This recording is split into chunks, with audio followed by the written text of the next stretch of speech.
Better watch out, Utah. Penn State's going to have some of its key players ready for the Rose Bowl. You are Locked On Nittany Lions, your daily podcast on the Penn State Nittany Lions. Part of the Locked On Podcast Network, your team every day.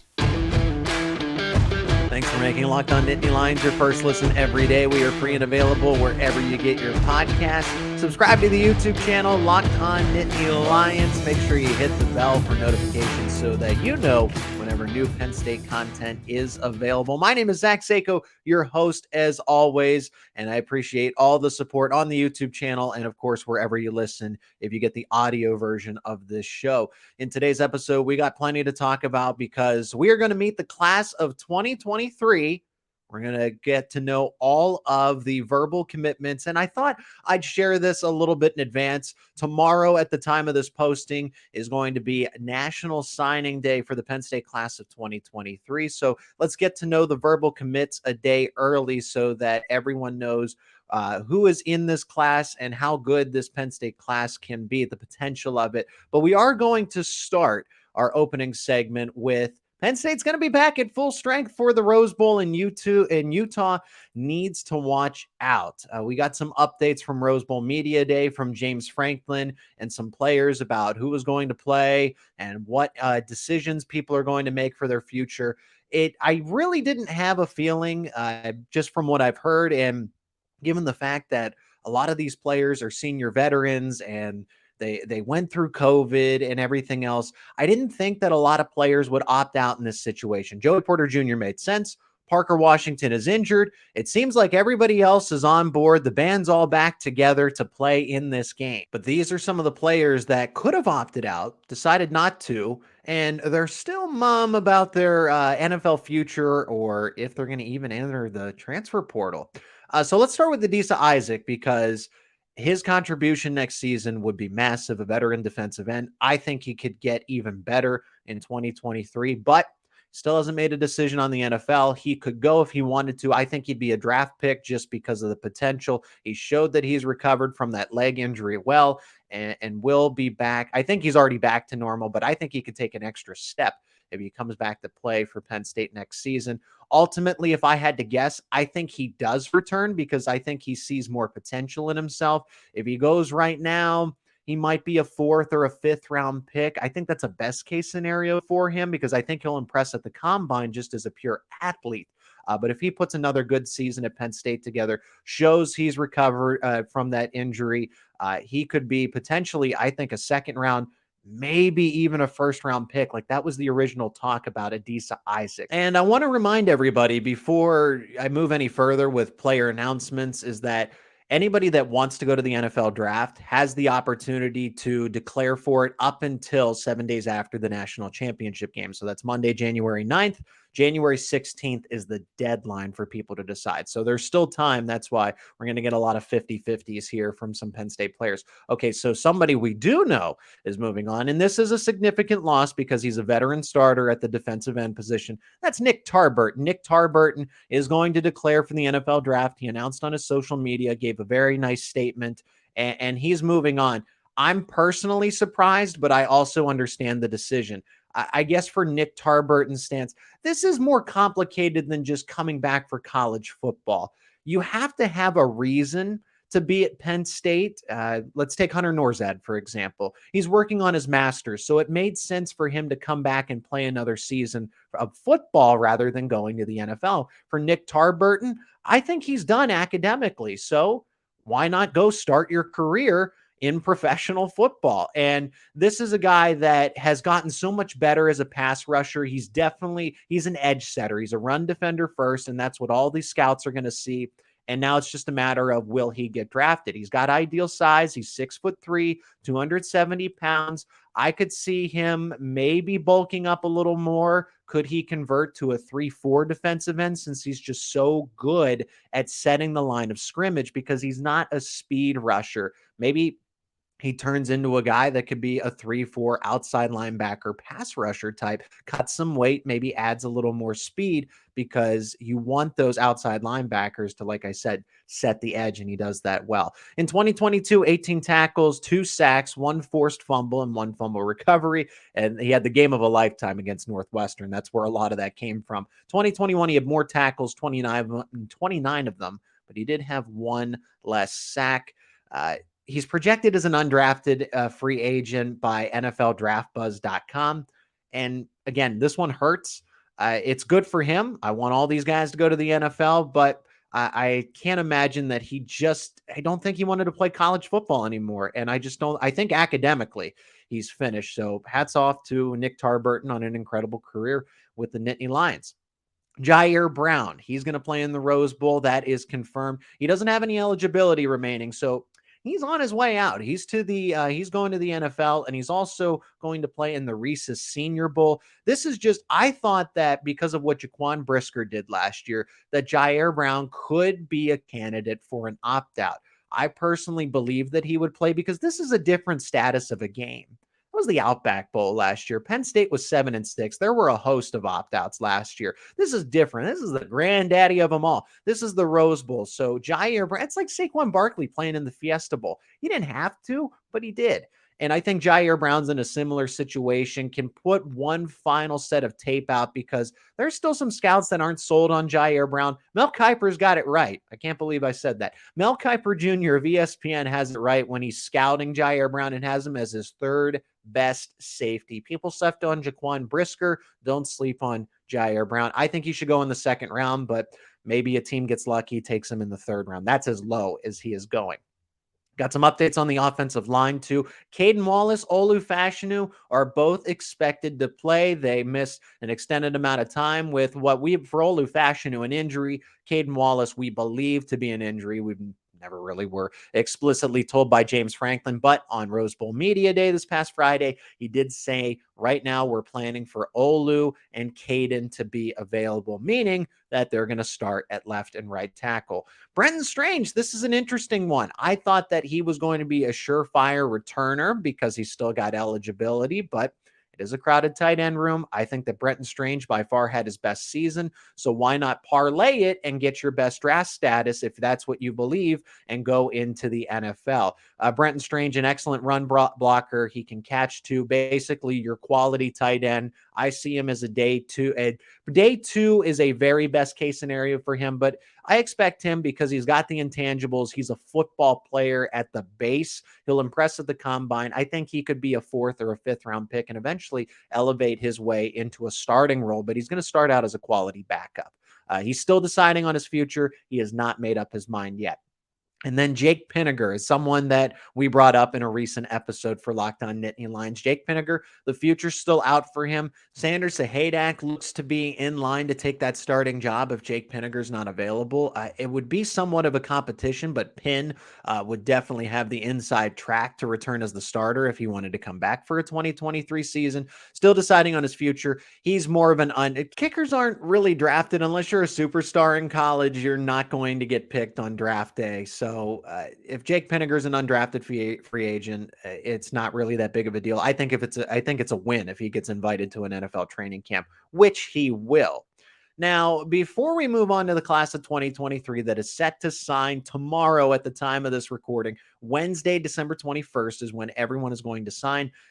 There is somebody that Penn State did get in the transfer portal, and they picked up a punter. Yes, they landed former FAU punter Riley Thompson, averaging 45.4 yards per punt last year, was named a freshman All-American by The Athletic, and was named a third-team All-American by Pro Football Focus.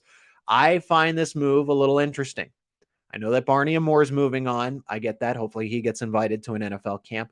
But it comes from the fact that I've heard rave reviews about Alex Bacchetta, the freshman phenom, training with Blake Gillikin, who's now the former punter for Penn State, now the starting punter for the New Orleans Saints. It honestly makes me scratch my head a little bit. I didn't know that punter was a need. It seemed like Paqueta was in line to start next year. Now you bring in Riley Thompson as added competition, or do you think that he could start? Now, here's the interesting thing. This is the catch about Thompson. Even though he was a freshman, he only has one more season of eligibility because the eligibility clock actually started. He's from Australia, and apparently the eligibility clock for Thompson actually started while he was in Australia. So he only has one more year of eligibility. So if Penn State's plan is to play Thompson for him to win the competition and play in 2023, then Paqueta takes over and he's got a little more veteran experience being 2 years in the program. Then maybe that's the plan. Or Paqueta just takes the job and then Thompson's just some insurance. He's an additional guy that can be in the fold if Paqueta, for whatever reason, is hurt or he's not available. I don't like speaking that into existence because I don't want to see anybody get hurt, and that's across the board. It doesn't have to be Penn State. But for whatever reason, if Paqueta is not available, now you have somebody that can hold kicks, can punt the ball, obviously, and he's a good one at that because he had All-America recognition. It is Locked On Nittany Lions. When we come back, we're going to get to know the class of 2023. All the high school recruits ready to sign on early National Signing Day tomorrow. Today's episode is sponsored by LinkedIn Jobs. These days, every potential new hire can feel like a high-stakes wager for your small business. You want to be 100% certain that you have access to the best qualified candidates available. That's why you have to check out LinkedIn Jobs. LinkedIn Jobs helps you find the right people for your team faster and for free. It is easy to create a free job post on LinkedIn Jobs, then add your job in the purple hiring frame to your LinkedIn profile to spread the word that you are hiring. Simple tools like screening questions make it easy to focus on candidates with just the right skills and experience so you can quickly prioritize who you'd like to interview and hire. That's why small businesses rate LinkedIn Jobs #1 in delivering quality hires versus leading competitors. LinkedIn Jobs helps you find the qualified candidates you want to talk to faster. Post your job for free at linkedin.com/lockedoncollege. That is linkedin.com/lockedoncollege to post your job for free. Terms and conditions apply. Thanks for making Locked On Nittany Lions your first listen today. For your second listen today, check out Locked On Sports Today. From the games that matter the most to the biggest stories in sports, go beyond the scoreboard and behind the scenes with local experts and insights only Locked On can provide. Locked On Sports Today available on this app, YouTube, and wherever you get your podcasts. My name is Zach Seyko. Thanks so much for joining me. You can follow my personal Twitter at Zach_Seyko. You can follow the show Twitter at Locked On Nittany. The class of 2023. Let's meet the commit, shall we? And before I get into all the prospects that are going to sign with the class of 2023 in Penn State, I want to give you my thoughts on just overall for this class. Honestly, in general, this might be the best offensive line haul for James Franklin and Penn State in a while. Phil Troutwine stepped up big time. The recruits that they're bringing in, top of the line, they're getting multiple of them. Not only does it provide depth, but you finally have those anchors that can go up against the likes of Michigan. Michigan for the past 2 years has won the top offensive line group 2 years in a row. So maybe Penn State's on track for that. Second, the defensive backfield that they were able to get in this class. I mean, as of right now, 6 defensive backs are committed to Penn State. That is a huge get. It shows that Anthony Poindexter and Terry Smith are not only good at recruiting players, but developing them, turning them into NFL caliber talent and giving them really nice college careers, giving them the tools so that they can succeed. While the defense and the offensive line seem pretty stacked, the wide receiver position is a little lacking, and you want to get targets for those young quarterbacks. Drew Aller, maybe down the line, Bo Pribula, Jackson Smolik, who's in this group. They only got 1 wide receiver commit, so I was a little surprised that they didn't get more, but while it is concerning they didn't get a lot of wide receivers in this class, that's what the transfer portal's for, and Penn State can go get who they want from there. And as it stands, Penn State, it seems to be the consensus that they're ranked either 12th or 13th in the country as a whole, and second in the Big Ten, of course, to Ohio State. But they are ahead of Michigan. They're ahead of Michigan State, Wisconsin, Nebraska, all the other Big Ten schools. Second to Ohio State. Ohio State's about 7th, it seems to be the consensus. So that's not bad. Penn State is in really good position here as they continue to stack these recruiting classes. All right, every single prospect that is committed to Penn State. And we'll go in order of when they committed because I didn't want to go in order of lowest rated or highest rated or anything like that. I thought it would be fitting to go in the order of when they pledged to the class of 2023. So we'll start with the guy who's not only an anchor on the offensive line, but just an anchor for this class because he's done so much recruiting. And that is Alex Birchmeier out of Virginia from Broad Run, interior offensive lineman listed at 6'5", 275 pounds, committed July 15th, 2021. He's going to consensus 4-star. Honestly, he might even be a 5-star if you really watch the film because according to 24/7, he's the top interior offensive lineman. And like I said, one of the biggest recruiters in this class. And over these next two segments, I'm going to break up this recruiting class in one segment here and then a follow-up segment after that because there's so many to get through. We got 23 commits. Lamont Payne, cornerback out of Chartiers Valley in Pennsylvania, 6'1", 170 pounds, committed September 18th, 2021. Another huge recruiter, very active, basically did a lot of work for the coaching staff. He's a consensus 3-star, but he's a 4-star listed on Rivals. Matthias Barnwell, and Barnwell was actually committed first, but he decommitted. He's out of Virginia, Riverbend High School. He's listed as a tight end in some places, but he's really an athlete, 6'6", 245 pounds, recommitted September 25th, 2021. He's a consensus 4-star. And the story behind Barnwell was that he decommitted after Tyler Bowen left Penn State to go accept a position with the Jacksonville Jaguars and Urban Meyer. I know, big mistake, right? No, he's with Virginia Tech now, so he landed on his feet. I don't blame him for wanting to go to the NFL. But Barnwell said, he was his main recruiter and he just left, so he wanted to weigh his options. It was still early in the cycle, but he recommitted. He's actually expected to play defensive tackle. He has incredible size. Joey Schaffler was the next to commit. He's out of Exeter Township here in Pennsylvania. He's a tight end, 6'6", 205 pounds. He's listed at committed October 23rd, 2021. Consensus 4-star and was just recently named first-team All-State by Penn Live.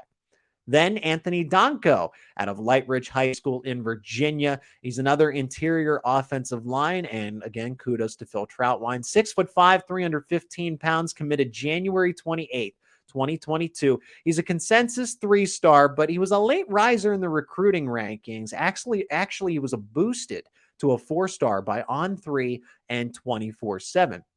And then this is the best overall recruit by far. Another offensive line commit, Javen Williams. And just a little note, the number 1 and 2 commits in Penn State's class in terms of rating are Javen Williams and Alex Birchmeier, just to go along with that offensive line group. Williams is out of Wyomissing High School from Pennsylvania, interior offensive lineman, but he can play anything, tackle, guard, you name it. 6'4", 290 pounds. He committed February 5th, 2022. He's the best overall recruit. As I've mentioned, On3 has him 6th in the nation and the first overall prospect in the state of Pennsylvania. So the best in PA do literally stay in Pennsylvania and go to Penn State. He's rated as a 98 overall, 5-star by On3 and 24/7. Andrew Raplia committed after him. Milton Academy out in Massachusetts, from Massachusetts originally. He's a tight end, 6'5", 230 pounds, committed on April 3rd, 2022, and he flipped from Michigan. He was originally committed to Michigan and Jim Harbaugh and then flipped the commitment to the Penn State Nittany Lions. He's a consensus 4-star. Ji'Ayir Lyons out of Roman Catholic High School in Pennsylvania. He's a defensive end, 6'5", 245 pounds, committed April 22nd of this year. Consensus 4-star. He actually played safety. Originally, he was a safety and then kind of grew a little more into his body and then moved down to the front of the line, and now he's on the line of scrimmage as a defensive end. Conrad Hussey, the safety, St. Thomas Aquinas High School in Florida, 6 foot, 190 pounds. He's listed at committed April 25th, 2022. He's a consensus 4-star and rumored to potentially flip. He visited Florida State, Miami of Florida this month, but he's sure to be a Nittany Lion. I just know it. And before we finish up this segment and then continue with the remainder of the class of 23, we're going to split it here. Tyreek Blanding, Christ the King Regional High School from New York, defensive lineman listed at 6'3", 275 pounds. He committed June 17th, 2022, and he's a consensus 3-star. My name is Zach Seyko. This is Locked On Nittany Lions. We're meeting the class of 2023. Today's episode is brought to you by NHTSA.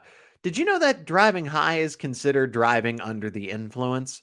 That's right. Driving under the influence of marijuana is against the law in every state, even in states where marijuana is legal. That means driving high could get you a DUI. And if you think law enforcement officers can't tell you're driving high, you're wrong. Your friends can tell, your coworkers can tell, even your parents can tell. Everyone can tell. So what makes you think that law enforcement officers don't know when you're driving high? Driving under the influence of marijuana can slow your response time and change how you perceive time and speed. So even if you think you're fine to drive when you're high, you're not. Because the bottom line is, if you feel different, you drive different. And driving high is driving under the influence. So remember, drive high, get a DUI. Paid for by NHTSA. Welcome back to Locked On Nittany Lions. My name is Zach Seyko. We're getting to know the class of 2023, the remaining prospects, and we're going in order of when they committed. So we'll pick back up with King Mac, St. Thomas Aquinas. And yes, he is, in fact, teammates with Conrad Hussey. They're both in the defensive backfield. They actually just won a state championship. Congratulations to them. But King Mac, a safety out of Florida, 5'11", 180 pounds, committed June 30th, 2022, kind of reaffirmed on championship game day that he's all in on the Penn State Nittany Lions. Consensus 4-star. Takari Nelson out of Alabama going to Selma High School. He's a safety listed at 6'3", 200 pounds, committed June 25th, 2022. Consensus 4-star, and another one of those elite defensive backs, along with Elliott Washington. Speaking of elite defensive backs, Venice, Florida, Venice High School safety, can play cornerback as well. 6 foot, 195 pounds, committed July 8th, 2022. He actually flipped from Alabama. So yeah, you kind of see Penn State lose commits to the SEC. Not this time. They took one away from that conference. They flipped him from Alabama, and a very good get for Penn State, like all these other prospects.